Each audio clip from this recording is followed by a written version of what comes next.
Oke, kita lanjut. Menarik bahwa memang perbedaan pandangan itu membuat kita hari ini duduk di sini ya. Kita tidak mencari siapa yang salah, siapa yang harus kita benarkan, dan siapa yang paling benar. Karena itu tentu dalam penyampaian materi ya, penyampaian pikiran-pikiran dari keempat bapak-bapak kita narasumber, tentu Bapak Ibu sudah melihat ada perbedaan-perbedaan. Sehingga itu kami juga meminta pertanyaan ya, atau masukan atau semua hal itu harus berdasarkan beberapa isu yang tadi, terutama isu pertama. Jangan gabung isu kedua lagi. Kita bahas isu rasisme, kemudian bagaimana kita mengakhiri, kemudian ada masalah ke depan ini. Hari ini kita duduk di sini ini bukan karena kami ini, tapi mereka. Hari ini yang ada di luar ini, kita tidak tahu pikiran mereka seperti apa. Ya, dampak dari 7 anak-anak kita yang sedang ditahan, itu kalau divonis pasti masalah lagi. Seperti apa kita menyikapinya? Kalaupun tadi dari sisi hukum, pengadilan, dari TNI sudah sampaikan. Tapi mari bicara ini secara hati ke hati, solusi seperti apa sehingga Papua ini tetap kita kawal sebagai tanah damai. Karena itu saya beri penanya. Ya, pertama Pak, nanti sebutkan nama, dari mana supaya kita punya notulen juga bisa mencatat. Mungkin 4 orang dulu, 4 orang. Jadi saya beri kesempatan untuk Bapak yang di meja kedua dari depan. Silakan. Terkait dengan proses hukum yang sedang dijalani oleh 7 orang anak Papua yang diduga dalam pasal makar sesuai sebagaimana diatur dalam KUHP 106. Untuk itu sebagai anak Papua tentu kita memberikan pemahaman yang baik kepada saudara-saudara kita bahwa seseorang yang diduga melanggar hukum itu wajib dihukum, bukan dibebaskan. Sudah salah dan melanggar hukum ya harus diproses hukum. Selama hukum positif masih berlaku di negara Kesatuan Republik Indonesia, tidak ada seorang pun yang kebal hukum. Tidak ada. Tadi sudah lihat sendiri di layar monitor, orang demo mengibarkan bendera lain yang bukan merah putih, sambil teriak Papua Merdeka, sambil menurunkan bendera merah putih, yang itu adalah lambang negara Republik Indonesia. Apa itu bilang rasis? Apa itu dibilang diskriminasi? Itu makar. Sudah jelas diatur dalam KUHP 106.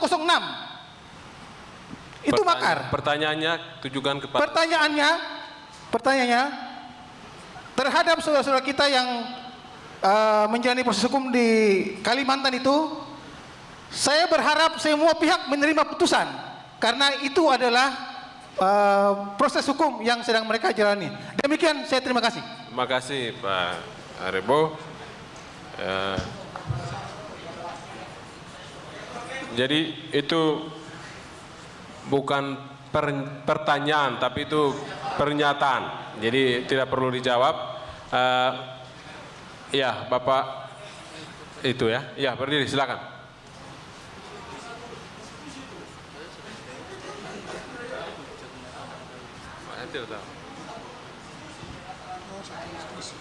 Oh, Bapak dari institusi mana? Kalau sama? Baik, terima kasih. Assalamualaikum warahmatullahi wabarakatuh. Shalom, Om Swastiastu, Namo Buddhaya, salam kebajikan.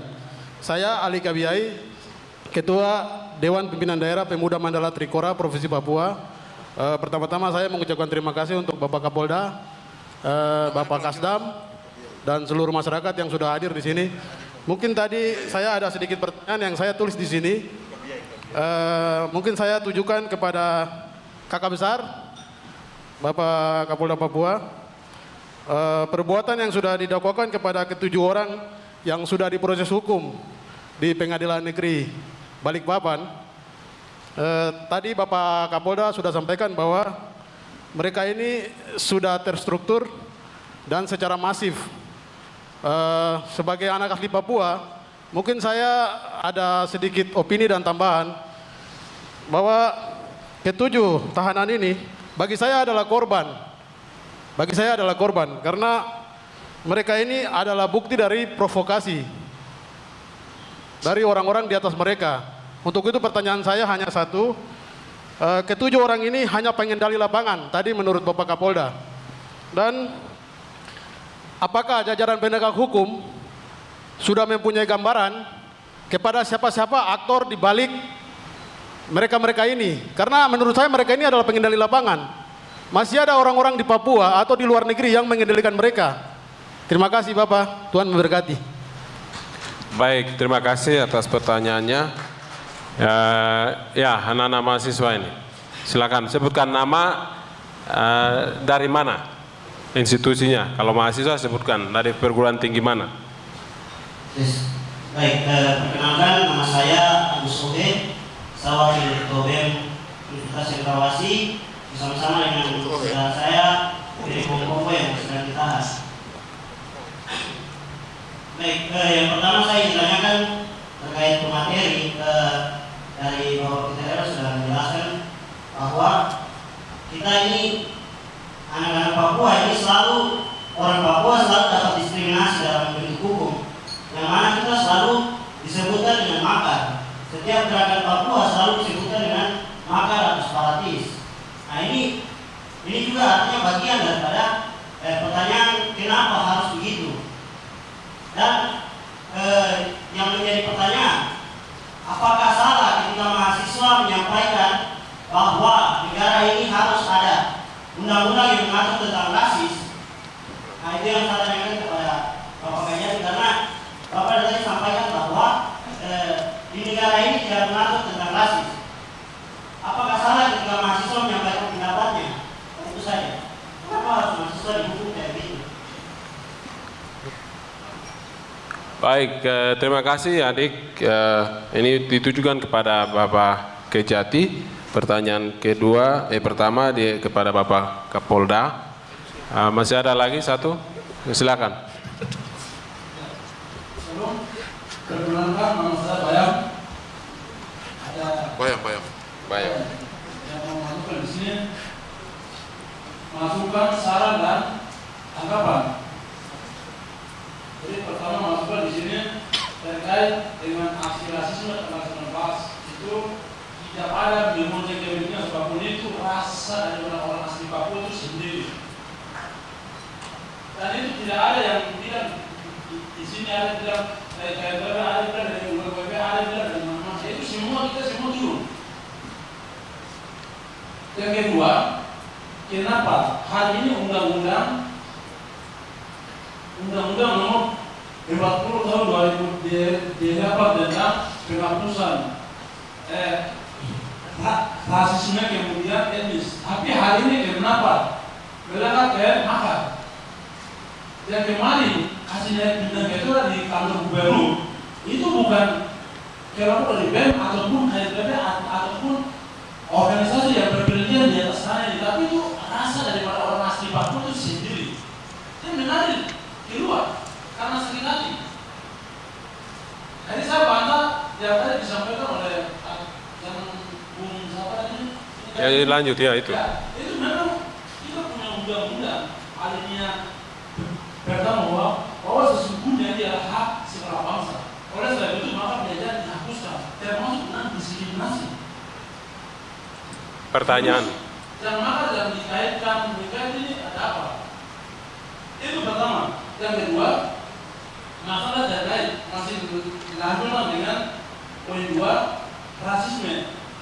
Ada tahanan rasisme yang dilakukan oleh semua 20 orang sampai sama lain, yaitu yang masih tahan selain 7 kawan-kawan di Kalimantan sana, di sini masih ada Pak Sokoro, Roko, Asahaso, dengan ada yang dibikin Pak, ada nama-nama. Pertanyaan saja. Oke ya. Ini apakah akan dibebaskan bersama dengan teman-teman di Kalimantan besok hari Rabu, atau apakah ini selanjutnya bagaimana? Karena ini masa penanganannya sudah habis dari P2PK, ya itu kan sudah habis. Terus ini bagaimana dia punya ini apa? Selanjutnya itu Ditujukan kepada siapa? Bapak narasumber siapa? kepada Bapak Kapolda sama Sekretaris. Oke. Yang kedua, yang ketiga menolak. Yang ketiga, saya mau sampaikan di sini ada teman-teman USTJ dengan ujian orang melakukan juga kampus. Bagaimana untuk teman-teman yang di Kalimantan sana orang mau ini, itu kan dari mereka ada di kampus bikin ada teman-teman tadi ada teman-teman polisi masuk tanpa pada teman-teman. Ya ini masih suruh apa ini masih serang sejak masih tertangkap lagi. Itu ketiga dan keempat. Kapan tuh? Kapan? Tadi Pak Jenderal, tadi ada penangkapan di USTJ. Ya. Silakan. Yang keempat, saya menangkapi dengan dari partner ya. Ya. Ya dari bilang kita itu saya tidak terima karena begini.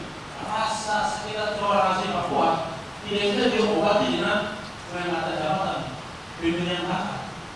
Itu tidak sekalipun masih Kapolda orang Papua pandang kejaksaan tinggi itu tidak ada dimanapun karena sakit hati orang Papua ini masalah identitas ideologis. Maka itu sama enggak? Oke. Ya. Pertanyaan? Ada pertanyaan? Masukannya di sini buat saya untuk jika hari ini masih terus rasisme masih terus lanjut, kemudian dalam pelanggaran HAM lain masih lanjut, kita tinjau undang-undang otonomi khusus pasal 79 itu perlu ada semua elemen macam yang kita Ya. yang bahas karena hari ini MLP gagal untuk memberantas. Ya. Ya. Baik. Itu usulan.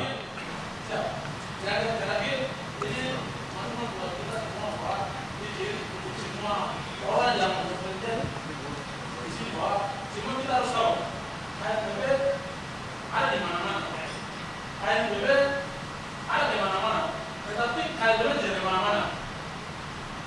Saya semua orang asli Papua di KNPB pernah. Jadi jangan dikaitkan separatis maka dan lain-lain. Sekian. Baik, terima kasih adik Bayam. Saya pikir kita beri waktu untuk ya ini Bapak ini terakhir sudah. Oke, silakan Pak.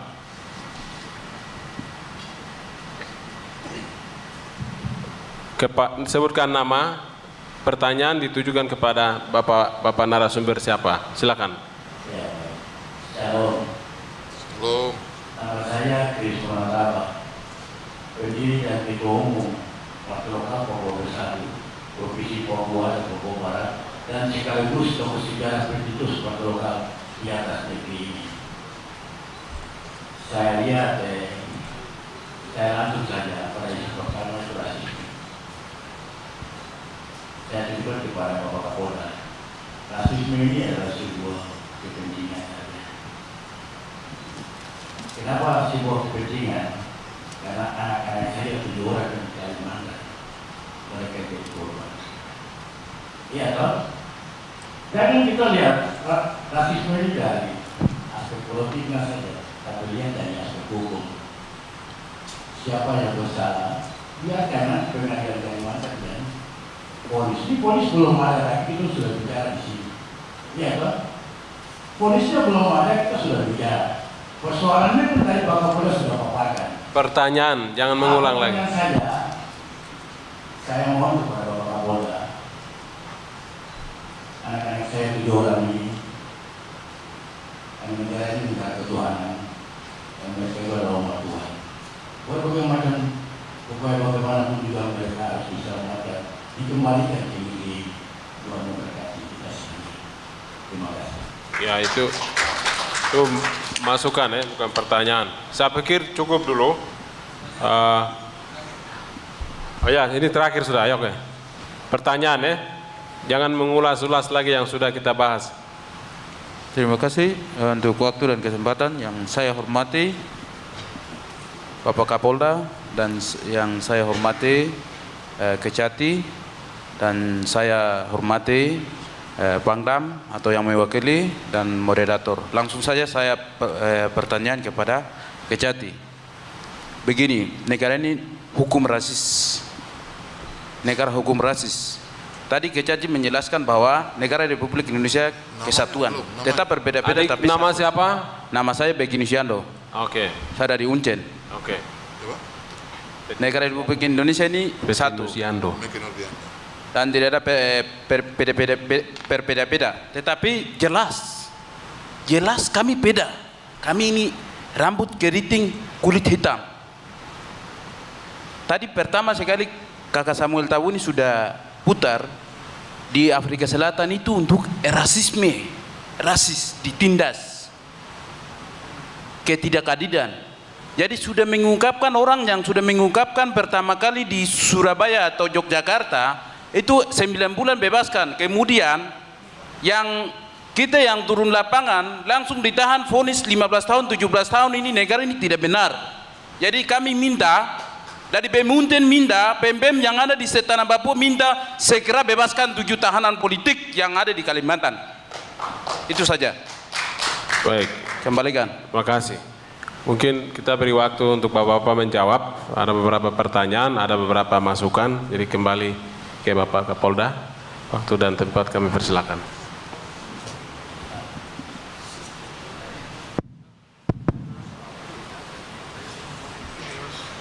Ya, baik. Terima kasih untuk para penanya yang luar biasa. Saya coba jawab dulu yang bisa saya jawab. Nanti Pak Kejati lengkapi atau teman-teman yang lain. Ya, terima kasih untuk dukungan Pak Yan Christian Arebo bahwa sebagai negara hukum kita untuk tetap menjalankan aturan-aturan sebagaimana hukum yang berlaku. Memang itu yang jadi masalah karena hukum di Surabaya dengan apa yang tadi Pak Peter sampaikan di sini kenapa berbeda?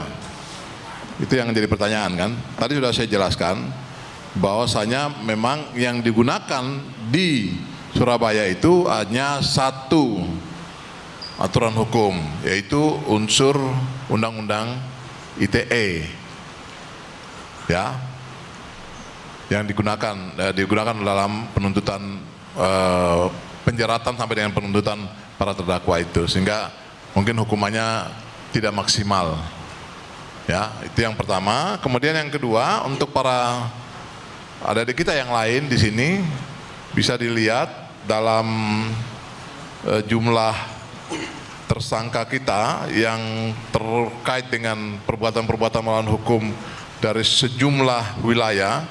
Ini kalau boleh saya jelaskan, tadi memang tidak saya jelaskan karena waktu diberikan sangat singkat. Ini cukup banyak, ya, cukup banyak. Misalkan saja mulai dari Yapen, kemudian Kota Jayapura, Kabupaten Jayapura, kemudian juga Sarmi, Yaukimo, Merauke, Biak, Yapen, Nabire, dan juga di Mimika. Ini ada aksi-aksi yang memang dilakukan secara serempak, termasuk di Paniai, Dogiai, Pegunungan Bintang, Deyai, Jayawijaya, dan yang terakhir ya Jayawijaya yang sangat rusuh. Ada banyak korban-korban, tetapi juga ada banyak para tersangka yang bisa ditangkap ketika situasinya sudah sedemikian aman, ya. Sekali lagi bahwa penegakan hukum yang kita lakukan itu memang kita mempertimbangkan betul situasi, sehingga tidak ada yang bisa kita tangkap tangan ketika itu, maka kita tangkap tangan. Ya, tetapi yang misalkan di Jayapura ini, di sekitar KP3 pelabuhan ini ada pembakaran, tapi juga ada penjarahan.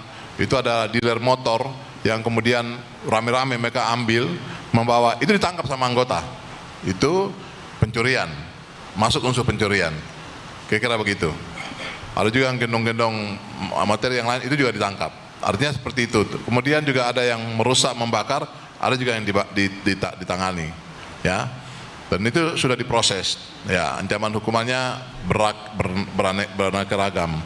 Tetapi yang untuk kelompok 7 orang ini itu memang khusus karena mereka, saya katakan tadi, kejadian tanggal 15, tanggal 17 di Surabaya, 15 Malang, 17 di Surabaya, itu sudah ada rapat pertemuan. Ini mungkin juga menjawab yang lain. Ada permufakatan mereka di situ. Kita punya sarana itu. Kami punya alat itu. Dan itu yang kemudian memproses mereka. Tapi tidak hanya di situ. Berangkai sampai dengan bulan September, itu ada upaya-upaya yang signifikan yang mereka lakukan. Untuk menghasut, ya, kemudian juga untuk berperan mempengaruhi, ya, yang intinya adalah sebenarnya ujung-ujungnya memanfaatkan momen rasis itu menjadi sebuah persoalan melawan negara. Itu kira-kira poinnya. Mudah-mudahan bisa ditangkap ya. Agak tipis sedikit memang. Betul tadi misalkan ada Bayan mengatakan bahwa rasa, semua kita rasa waktu itu sakitnya pernyataan 2-3 oknum masyarakat yang ada di Surabaya. Ya, tetapi ingat, rasa itu juga kemudian sudah diawali dengan demonstrasi besar. Dan tadi dijelaskan Bapak Kajati, mereka yang melakukan demonstrasi normatif itu tidak kita tangkap, tidak kita proses. Tapi ketika mereka yang sudah melakukan perbuatan-perbuatan lain memanfaatkan momen itu, itulah yang kita proses. Agak anu sedikit di sini. Ada perlu pengamatan kita bersama untuk melihat permasalahan dengan jernih ya. Karena tadi saya katakan, kalau kita bicara di muara, memang semua sekarang sepakat.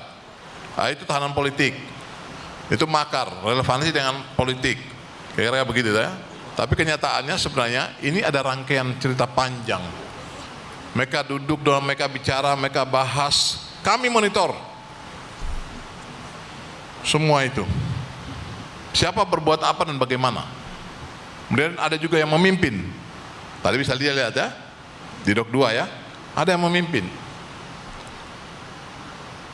Kejadian di Wamena serempak dari ujung barat, ujung timur, itu bukan karena reaksi semata, tapi memang itu ada indikasi yang sudah diawali dengan isu-isu seakan-akan ada ibu guru yang mengatakan seperti ini, yang kemudian itu hari Rabu, hari Sabtu itu bisa diselesaikan secara internal. Hari Sabtu bisa diselesaikan secara internal, tapi kemudian sudah selesai sebenarnya hari Sabtu, tapi kemudian Seninnya sudah ada pelajar-pelajar brewok yang masuk, yang menggunakan seragam, tetapi kemudian masuk ke sekolah itu, kemudian mengusir semua pelajar-pelajar SMEA itu. Alhasil juga ada anak salah satu pejabat kita juga, ya, yang kita tahu bersama, tidak mau ikut, dibakar. Isu ini yang saya maksud, relevansinya mereka memanfaatkan momen ini untuk menunjukkan bahwa ini loh brutalitas yang dilakukan untuk mengatakan keinginan-keinginan mereka, karena itu ada hubungannya dengan persiapan-persiapan apa yang sedang kita monitor. Mereka yang ada di luar negeri sana untuk mengangkat permasalahan isu ini seakan-akan ada pembantaian, ada kekerasan, ada lain-lain yang menyatakan ya Papua menjadi perhatian karena begitu dahsyatnya kekerasan-kekerasan dilakukan oleh negara. Padahal bukan negara, adalah masyarakat dan kelompok-kelompok oknum-oknum tertentu itu. Kira-kira itu.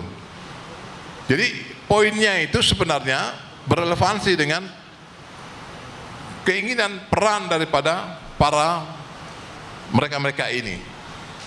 Ya kalau nanti kita mau gelar satu-satu unsur-unsur perbuatannya, itu panjang, tidak bisa 10 menit Pak Sam, tidak bisa 15 menit. Dan kami punya semua, artinya begitu. Ya, jadi poinnya di situ ya, saya mau sampaikan bahwa ada beberapa pendapat bagus, termasuk seperti Adik Biai tadi mengatakan bahwa mereka itu adalah seakan-akan hanya pengendali lapangan. Tidak. Ini ada bagian lain yang mereka adalah aktornya yang meng-set ini semua gitu, memanfaatkan ruang itu. Nah ini korban salah satu yang dibakar, disiram. Oke, tapi banyak sekali korbannya, apalagi korban jiwa ya, harta benda terutama. Nah, ada pergerakan yang masif, ya sekali lagi, ada KBI, ada pergerakan yang masif yang mereka mainkan ini, dan itu kita monitor, siapa, kemana dia, melanjutkannya kemana, siapa di lapangan, dan lain sebagainya. Setelah proses itu bisa kita tangani, rehabilitasi, kita tangani penanganannya itu sambil mengeliminir kejadian kekerasan, pembakaran dan lain sebagainya, kerusuhan itu, baru mulai kita lakukan upaya-upaya pemetaan untuk melakukan penanganan secara personal berkaitan dengan perbuatan-perbuatan melawan hukum mereka. Tadi Bapak Kajati juga ingatkan, kita juga gunakan ahli. Kalau dia ada berkata seperti ini, itu maksudnya apa ya? Kira-kira begitu. Dalam komunikasi mereka, kita pakai semua. Jadi bukan hanya maunya saja, main tangkap, tidak, sekali lagi tidak. Itu kira-kira ya. Jadi dengan modernisasi sekarang, dengan profesionalisme Polri sekarang, proporsionalitas Polri sekarang, didukung oleh teman-teman Satuan Tugas TNI dan jajaran intelijen dan lain sebagainya, kita juga itu memperlengkapinya semua sebagai pendukung-pendukung, begitu. Oke, itu kemudian yang berikut berkaitan dengan permintaan, ya misalkan ada bayan tadi tentang ada Basoka logo dan kawan-kawan yang ada kaitannya, itu mereka memang punya permasalahan sendiri-sendiri. Misalkan ada Basoka itu dia bukan terkenal makar, tidak. Dia hanya terduga pembuatan identitas palsu, karena dia mengganti namanya, dia pakai KTP orang lain, membuat paspor untuk ke luar negeri. Pada saat dia di tempat bandara, dia mau check in, mereka tahu bahwa itu sebenarnya namanya ada Basoka logo. Nah, kemudian setelah dibuktikan, terbukti, nah itulah yang diputus sekarang. Ini memang tinggal masa tahanannya sudah mau selesai, tapi karena teman jaksa ini mengajukan kasasi, jadi urusannya jadi harus menunggu keputusan dari Kejaksaan Agung, proses ini. Tapi kemarin beliau ada terpapar positif COVID, jadi kita lagi bantarkan di rumah sakit, kita obati dengan beberapa tahanan-tahanan lainnya. Itu juga jadi masalah karena memang sesuai dengan keputusan dari pusat yang mengatakan bahwa masa tahanan COVID ini, masa pandemi COVID ini, lembaga pemasyarakatan tidak menerima titipan tahanan. Jadi teman-teman jaksa ini karena memang mereka tidak punya ruang tahanan, selalu titipnya ke kepolisian, sehingga memang itu menjadi 2-3 kali lipat jumlah tahanan kami, ya. Dan satu kena, ya otomatis itu melebar ke mana-mana. Tapi oke, puji Tuhan sekarang sudah tertangani dan sudah banyak yang sembuh, terus dikembalikan lagi ke tahanan untuk diproses. Kasus-kasus yang lain ya, tidak ada relevansi dengan ini. Tapi khusus untuk Ade Basoka, saya ingin jelaskan karena tadi Ade Bayam mempertanyakan itu. Ya, itu kemudian kalau gerakan massa sekali lagi saya mau sampaikan, gerakan massa sah-sah saja. Perasaan sakit semua bergerak dengan kabupaten, jumlah aksi yang dimaksud ini, bagian data yang kami punya, yang saya sebutkan tadi dari pantai sampai ke di pedalaman, itu semua sama pada saat itu, dan itu semua berjalan sebagaimana adanya.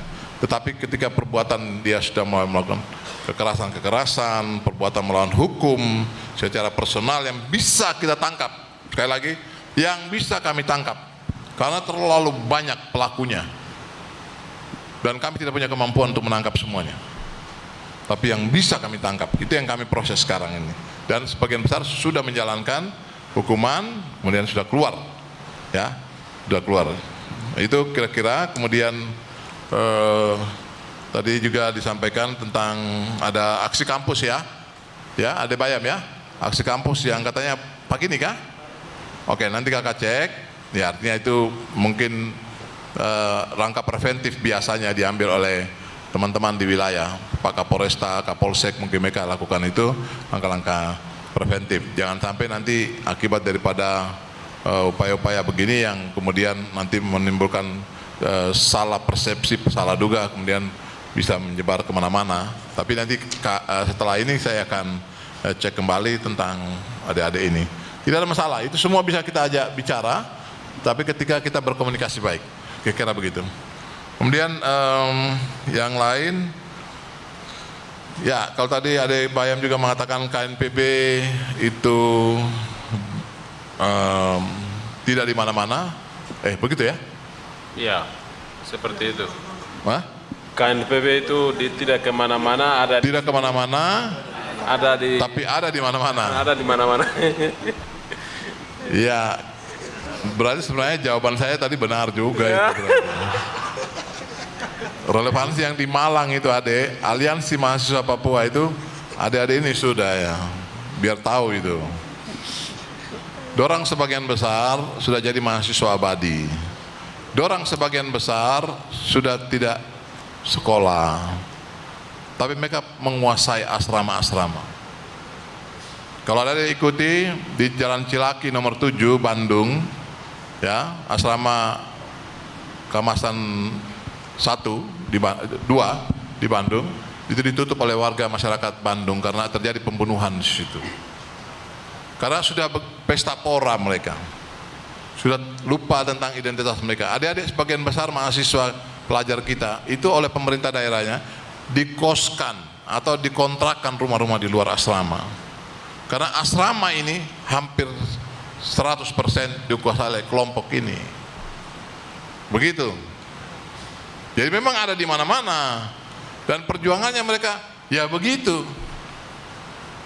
Tadi saya sampaikan, ada di mahasiswa itu tulus mengatakan, Bapak, kami diterima dengan baik dan kami dikasih tahu tentang bagaimana belajar tentang budaya-budaya di Jawa sini, di Malang sini.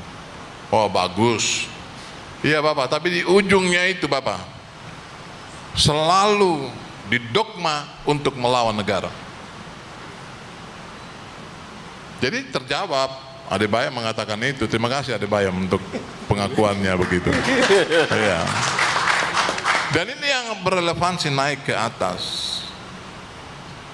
Begitu. Oke, itu kira-kira saya sedikit berikan tanggapan. Kemudian yang lain, ya, Bapak Kris tadi, Pak Kris Purnataba, Ketua Partai Lokal, terima kasih. Ya, bahwa Bapak mengatakan rasisme sebuah kepentingan saja. Tadi dijawab oleh Bapak Kasdam, memang di kita sebenarnya tidak mengenal itu, Tapi akibat perbuatan tanggal 17 di Surabaya itu kan yang terus kemudian mengungkap perasaan-perasaan kita yang kemudian dihubung-hubungkan dengan berbagai hal. Bapak Ibu dan saudara-saudara, saya mau sampaikan saja, sebenarnya kita ini duduk di sini, kita baku melawan, bahkan di luar sana kita juga bakalai kata orang. Kita harus hati-hati ya di era seperti sekarang ya. Karena peran-peran daripada media sosial, peran-peran daripada dunia terbuka sekarang. Hati-hati. Contoh kemarin di Paniai, karena warga masyarakat memaksa membuka pembatas lockdown oleh pemerintah kabupaten di Madi sana, Ya, kebetulan Bapak Bupati saya hubungi, beliau mengatakan, ya kakak, depan rumah saya batasi itu. Dan itu kemudian terjadi sedikit pemaksaan untuk membongkar itu, kemudian aparat datang, kemudian digembok lagi, tapi dikasih kawat duri. Berikutnya mereka datang lagi, mereka paksa untuk membuka itu. Yang kemudian 2 orang, 1 perempuan dan 1 laki-laki, terkena kawat duri itu. Tapi isunya yang muncul apa? Bahkan videonya cukup masif juga itu penyebarannya itu. Mengatakan, ya inilah perbuatan daripada aparat yang terus melakukan penembakan kepada warga masyarakat Papua. Saya bilang stop dengan cara-cara seperti ini. Padahal itu kena kawat duri. Karena mereka memaksa, mereka tidak tahu itu kawat duri seperti apa tajamnya. Karena waktu dibubarkan itu.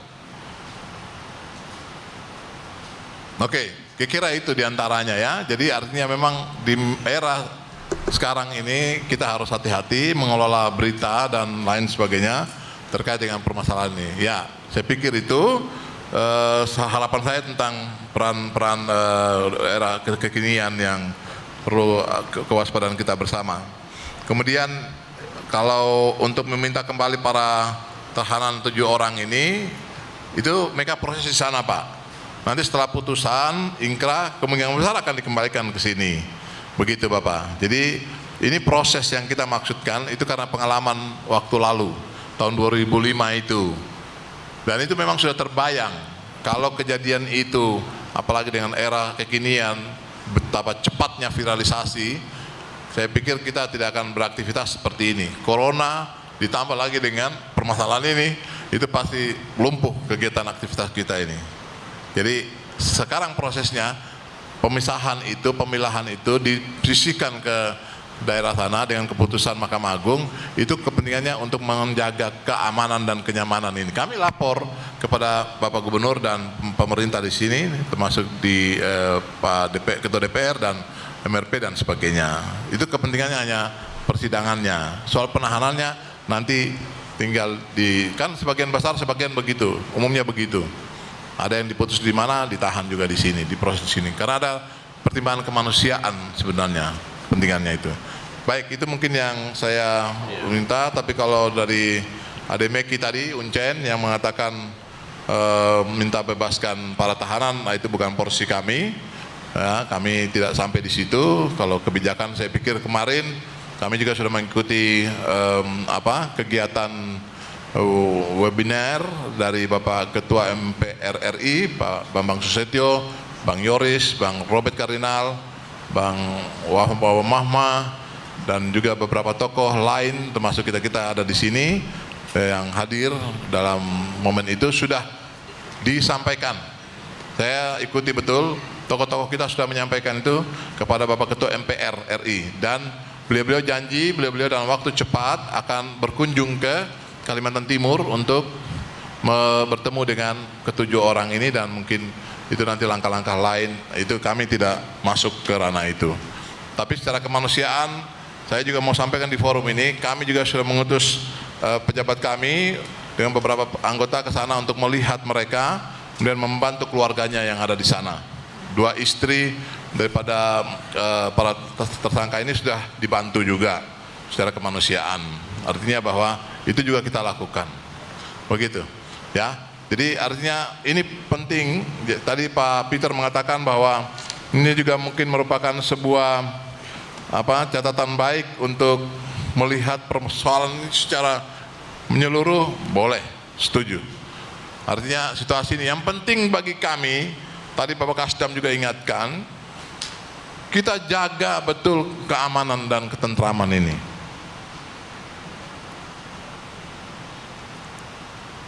Karena konon sekarang corona ini kan sudah dihimbau oleh Bapak Presiden, bangkit, lawan corona, jangan terpuruk.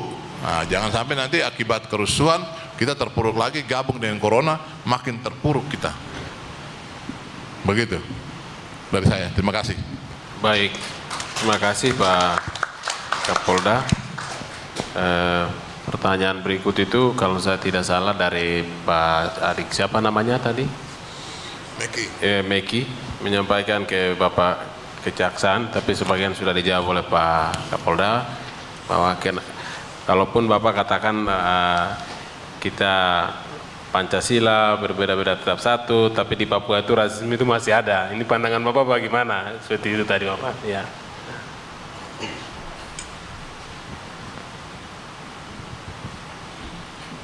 Oh iya, satu-satu.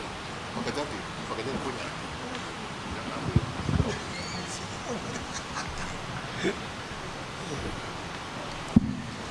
Terima kasih waktu yang diberikan kepada saya. Memang ada lagi pertanyaan dari adik yang baju kuning ini ya, kepada saya ya. Iya gitu, saya ingat tadi. Nah dia ini sudah, tadi sudah dijawab satu sudah Pak Kapolda. Iya. Bapak Ibu sekalian, fakta kita lihat sekarang ini, tadi Pak Kapolda mengatakan sudah, Kapolda Pak orang Papua, Pangdam orang Papua, Kajati orang Papua, sudah Pak. Sekarang Rektor Universitas juga orang Papua, Gubernur orang Papua, Sekda orang Papua, Wakil Gubernur orang Papua, para bupati semua orang Papua, kepala-kepala SKPD semua orang Papua. Berarti kita sudah merdeka. Sudah.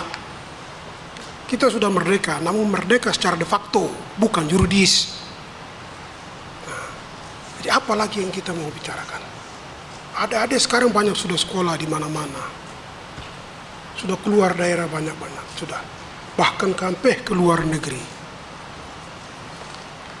Berkaitan dengan tadi rasisme, Mas. Saya coba jawab dulu pertanyaan adik ini, kenapa mahasiswa itu kok bisa dikenakan pasal, kok kemarin mereka cuma demo masalah rasis, kok bisa dikena hukuman, ya, kena hukuman. Tadi di awalnya sudah saya sampaikan bahwa harus bisa membedakan itu demo rasis dengan orang yang melakukan kriminal dalam demo itu. Rasis tidak ditahan, yang demo tidak ditahan, tidak dituntut, tidak diproses, tidak. Yang diproses itu mereka yang melakukan kriminal di dalam melaksanakan demo itu dan persiapannya. Adik-adik mahasiswa, dalam faktanya kalau ada mengikuti sidang live training itu jelas, itu terbuka untuk umum. Siapa saja boleh buka, bisa melihat. Belum melihat. Kenapa pakai live training? Karena situasi COVID-19 ini, kita dalam situasi seperti ini, sehingga kita tidak boleh berkumpul banyak orang. Namun dalam pelaksana sidang, hukum acara tetap dilaksanakan. Ya. Ingat tadi, hukum acara tetap dilaksanakan. Makanya itu terbuka untuk umum, bisa melihat. Adik-adik mahasiswa, awalnya mereka sudah komunikasi. Ingat itu. Mereka sudah komunikasi dengan KKB ini. Itu terbukti di persidangan.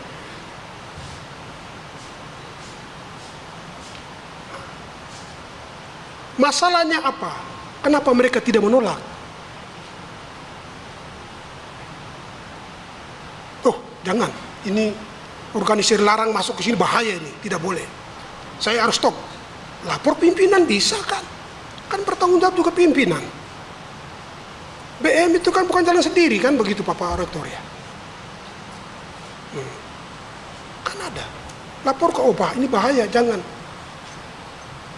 Ada organisasi yang terlarang masuk, ini bisa berbahaya. Efeknya, dampaknya bisa berbahaya pada kita sendiri. Itu harus dipikir. Karena mahasiswa bukan anak kecil. Bukan anak kecil ini. Bukan orang yang tidak dapat dipertanggungjawabkan secara hukum, bukan. Bukan. Orang yang tidak dapat dipertanggungjawab secara hukum itu orang gila dan lain-lain. Kalau orang bertanggung jawab, mau siswa sudah dewasa, 18 tahun ke atas. Mereka tahu, tidak tahu undang-undang. Tidak, setiap undang di negara kan wajib tahu hukum. Setiap undang-undang yang di lembaran negara kan wajib tahu. Setiap orang tahu hukum.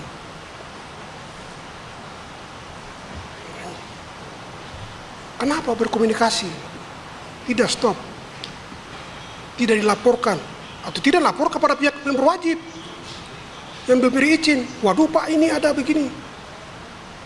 Ada begini. Oh, stop. Nggak boleh demo. Bahaya. Ini tidak dilakukan.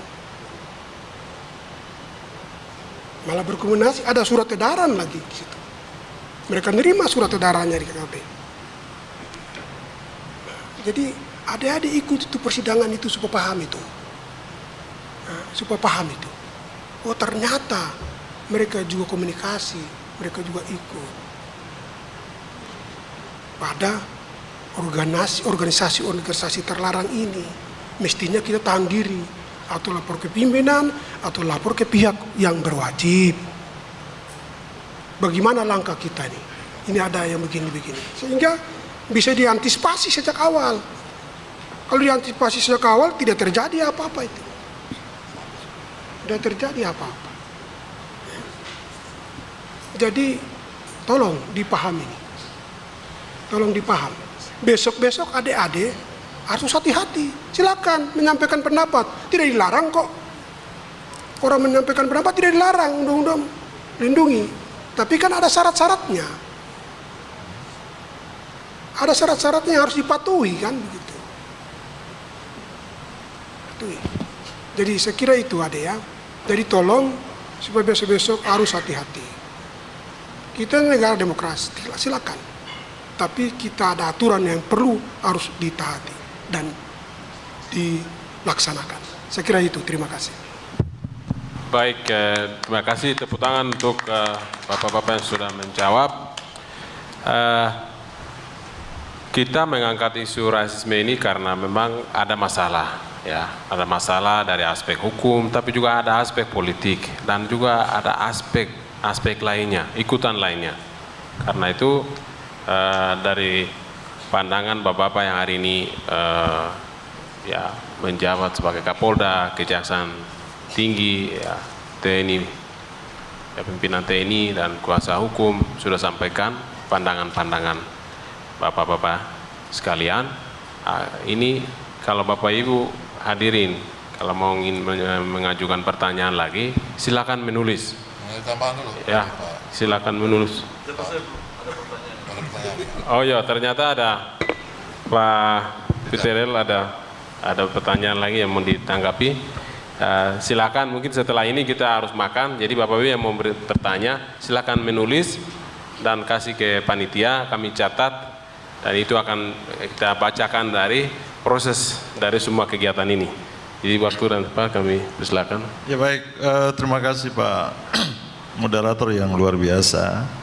Ini dari Ade Agus Ohe, Wakil Ketua BEM ya, soal makar dan separatis ini. Jadi ini juga sekaligus solusi dari saya. Ini kan pandangan kita dari perspektif yang berbeda-beda ya, dari penyidik, dari penuntut umum. Hakim kita belum tahu, karena yang tahu hanya Tuhan dan hakim saja untuk hari Rabu nanti. Tetapi satu yang menurut saya penting, bahwa kasus makar ini dari dulu sampai siang ini masih selalu ada. Ke depan, saya tantang Bapak berdua ini, ke depan ini solusinya apa untuk urusan makar ini? Ini yang perlu kita hari ini bicara dari hati ke hati begitu, supaya ke depan tuh jangan ada masalah lagi begitu. Kalaupun ada, jangan makar lah, tapi pakai yang lain kayak begitu. Mungkin itu tawaran solusi dari saya. Kira-kira ke depan, nah ini mungkin jadi materi kita sebentar diskusi. Karena makar ini dalam KUHP itu memang ini cerita lama dulu dari nenek moyang kita dulu waktu masih ada bule-bule Belanda itu. Apakah barang itu cocok dengan kehidupan kita berbangsa dan bernegara saat ini atau tidak? Kita bicara ke depan. Karena ketika kita masalah politik kita bawa ke hukum, nanti ada ketimpangan di sana sini. Tetapi kalau kita taruh di kamarnya masalah politik, kita selesaikan secara politik, ya mungkin itu bisa jadi solusi. Ini saja catatan dari saya soal pertanyaan dari Ade Agus Ohe tadi. Terima kasih. Baik. Ada moderator yang ganteng dan luar biasa. Terima kasih banyak Pak Peter atas jawaban yang luar biasa. Saya pikir untuk sesi ini mungkin Pak Pangdam mau menanggapi. Mungkin satu aja, tadi ada tanggapan dari Adik Bayan ya. Tidak setuju kalau misalnya jabatan dijadikan pengganti untuk rasa sakit hati dari masyarakat Papua. Memang betul ya, kita sangat menyadari betul adanya ujaran kebencian ini bisa membangkitkan rasa kecewa dan sakit hati masyarakat Papua. Tapi yang saya sampaikan tadi sebenarnya adalah sekedar ilustrasi saja bahwa institutionalized racism ya di Indonesia itu saya rasa tidak ada ya.